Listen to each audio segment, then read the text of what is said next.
अस्सलामु अलैकुम वरहमतुल्लाहि वबरकातुह।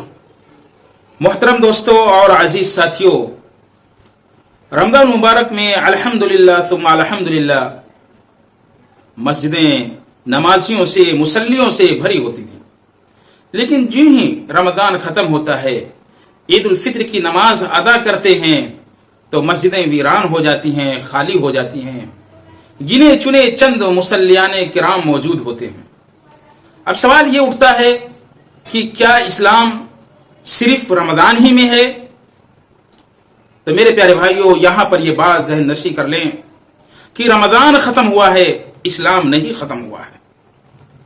अल्लाह रब्बुल आलमीन रमज़ान में रहमान था तो रमज़ान के बाद भी अल्लाह रब्बुल आलमीन रहमान है।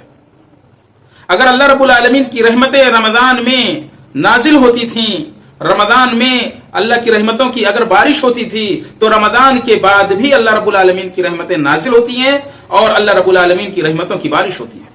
अगर अल्लाह रमज़ान में गफूरुर रहीम था तो रमज़ान के बाद भी गफूरुर रहीम है। अगर अल्लाह रब्बुल आलमीन रमज़ान में हमारी इबादतों को कबूल करता था तो रमज़ान के बाद भी हमारी इबादतों को कबूल करता है।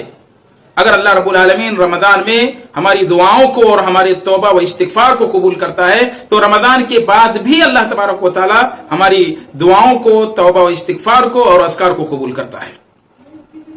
इसलिए अल्लाह तबारक व तआला ने नबी करीम सल्लल्लाहु अलैहि वसल्लम को कहा, वअबुद रब्बक हत्ता यातियकल यकीन।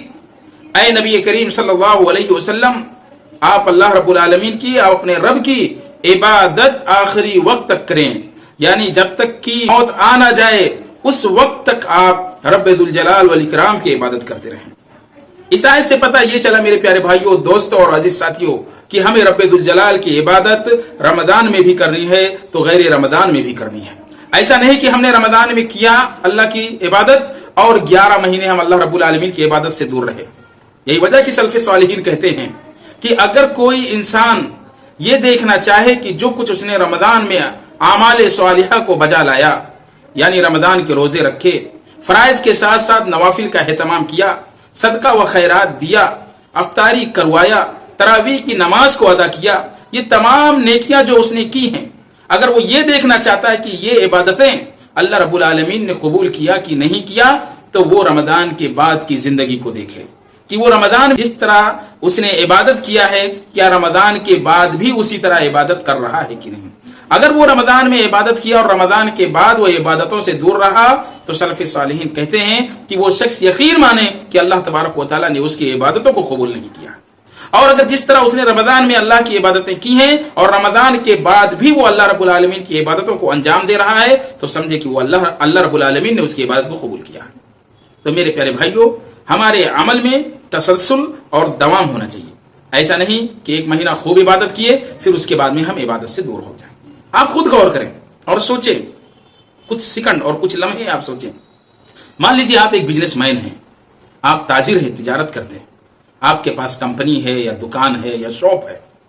आप एक दिन 2 दिन खोलें, फिर 4 दिन 5 दिन बंद रखें, फिर उसके बाद में 2-4 दिन खोलें, फिर 10 दिन बंद रखें, तो क्या आपका बिजनेस रनिंग करेगा? क्या आपके तिजारत में फायदा होगा? यकीन मानिए कि आपकी तिजारत बंद हो जाएगी। आपका बिजनेस को बंद होना है। अगर आप 2-4 दिन खोलें, 10 दिन आप ना खोलें, फिर 2-4 दिन खोलें, फिर 10-15 दिन ना खोलें, तो आपका ये बिजनेस कतान चल नहीं सकता है। इसी तरह एक दूसरी मिसाल समझें कि आप कहीं पर जॉब करते हैं, कहीं पर काम करते हैं, आप 1-2 दिन जाएं, 10 दिन गायब रहें, फिर 2-4 दिन जाएं, फिर 15 दिन गायब रहें, तो क्या आपका बॉस, आपका मालिक आपके इस अमल को पसंद करेगा? कतान नहीं पसंद करेगा। वो आपको आपकी नौकरी से भगा देगा, जॉब से निकाल देगा। वो ऐसे बंदे को तलाश करेगा जो उसके काम में दवाम हो, तसलसल हो, ऐसे बंदे को वो तलाश करेगा। तो मेरे प्यारे भाइयों, जब इंसान इस चीज को पसंद नहीं करता है तो आप बताएं कि अल्लाह रब्बुल आलमीन कैसे आपके इस अमल को पसंद करेगा कि आप 1 महीना अमल किए और 11 महीना आप अमल ही ना करें, अल्लाह से दूर रहें, अल्लाह की इबादतें ना करें। तो इसलिए मेरे प्यारे भाइयों, हम कोशिश करें कि जिस तरह हम रमज़ान में इबादतों को अंजाम दे रहे थे, रमज़ान के बाद भी उसी तरह हम अल्लाह रब्बुल आलमीन की इबादतों को बजा लाएं। यही वजह कि नबी करीम सल्लल्लाहु अलैहि वसल्लम के पास एक सहाबी अर्ज किए और वो तहज्जुद की नमाज पढ़ना चाहते थे। तो आप सल्लल्लाहु अलैहि वसल्लम ने उनको नसीहत की कि आप फलां शख्स की तरह ना हो जाना। यानी आप सल्लल्लाहु अलैहि वसल्लम के कहने का मतलब यह था کہ فلاں شخص نے تہجد کی نماز شروع کی, کچھ دنوں تک انہوں نے پڑھے, پھر اس کے بعد میں وہ چھوڑ دیے. تو آپ ایسا نہ ہو جائے, اگر تہجد کی نماز آپ شروع کر رہے ہیں تو پھر اس میں دوام برتیں, مسلسل اس کام کو انجام دیں. تو اسی طرح میرے پیارے بھائیوں, ہمیں بھی اپنے عمل میں دوام لانی چاہیے, اس کام کو ہم مداومت کے ساتھ انجام دیں, اور اسلام یہی چیز چاہتا ہے. اللہ رب العالمین بھی یہی چیز چاہتا ہے کہ بندے اللہ رب العالمین کی عبادت ہمیشہ کرتے رہیں. یہی وجہ ہے کہ اللہ رب العالمین نے نبی کریم صلی اللہ علیہ وسلم کو کہا حتی یاتیک الیقین, آپ اللہ رب العالمین کی عبادت آخری دم تک, آخری وقت تک, موت تک آپ اللہ رب العالمین کی عبادت کو انجام دیں. میرے پیارے بھائیوں, جب ہمارے عمل میں دوام ہوگا, مداومت ہوگی, تو اس کے بہت سارے فائدے. سب سے بڑا فائدہ یہ ہے کہ جن لوگوں کے اعمال صالحہ میں دوام اور مداومت پائی جاتی ہے, تو ایسے لوگوں کے ساتھی اس دنیا میں اور آخرت میں فرشتے ہوں گے, ان کے وہ مددگار ہوں گے. ایسے لوگوں کو اللہ رب العالمین کی معیت حاصل ہوگی. اور جن لوگوں کے اعمال صالحہ میں دوام پایا جاتا ہے, ان پر نہ کسی طرح کا ڈر ہوگا, نہ خوف ہوگا, نہ وہ غمگین ہوں گے, نہ وہ ٹینشن میں ہوں گے.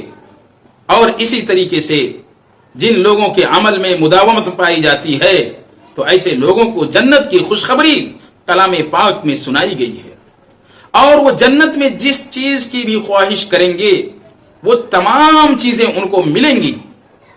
اور اسی طریقے سے یہ اللہ رب العالمین کے مہمان ہیں.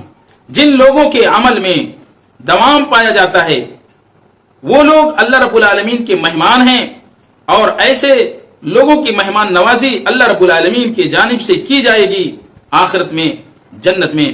آخر میں ہم اللہ رب العزت سے دعا کرتے ہیں کہ الہ العالمین ہم تمام لوگوں کو زیادہ سے زیادہ اعمال صالحہ کرنے اور اس پر دوام برتنے کی توفیق عطا فرما. آمین. تقبل یا رب العالمین. والسلام علیکم ورحمۃ اللہ وبرکاتہ.